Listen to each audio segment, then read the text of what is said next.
Andamang Overseas Filipino Workers Welfare Administration (OWA) sa pagtabang sa mga OFW nga mamauli tungod sa kagubot didto sa Middle East.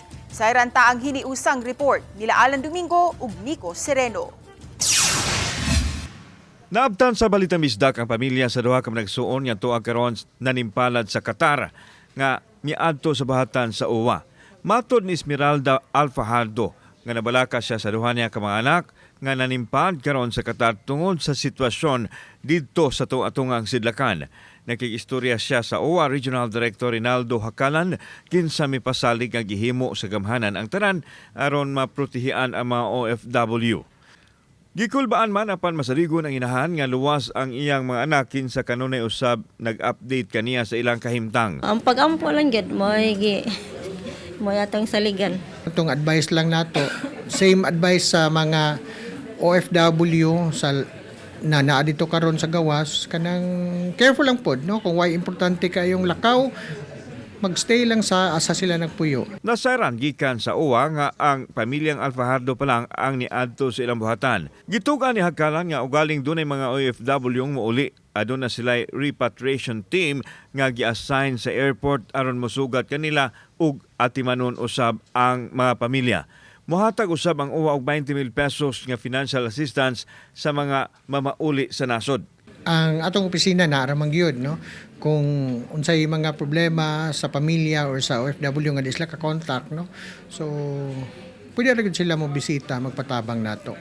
Samtang ipahimangnuan sa OWA ang mga OFW nga kanunay sundon ang pahibaw sa embahada o sa mga otoridad mahitungod sa sitwasyon sa ilang mga nahimutangan. Adunay mga hotline numbers nga pwedeng tawagan sa mga nasod dito sa Middle East nga apektado sa gubat.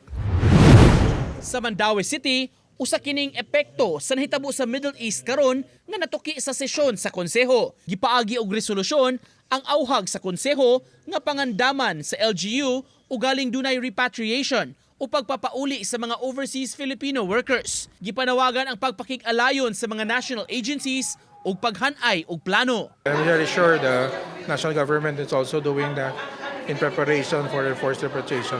Not just national, even ang local mangandam. Yes, okay. Ang kanang program is under na sa Department of Migrant Workers ang program. Sa iyang bahin si Mayor Jonky Owano, mipasalig nga andam moabag ang syudad kung dunay mapapauli nga taga Mandaue tungod sa tensyon sa Middle East. Ang City of Mandaue is more than to welcome back ang kaniatong mga OFWs. No, ato sila ipakuha sa airport, andaman nato sila kining mga food packs niya, temporary shelter if needed nila. Coordinate closely sa atong PESO o TESDA para nasad sila yung mga trabaho. Samtang nakig-alayon karon ang kagamhanan sa dakbayan sa Talisay ug ang 1st District sa Province of Cebu sa Overseas Workers Welfare Administration kun OWA.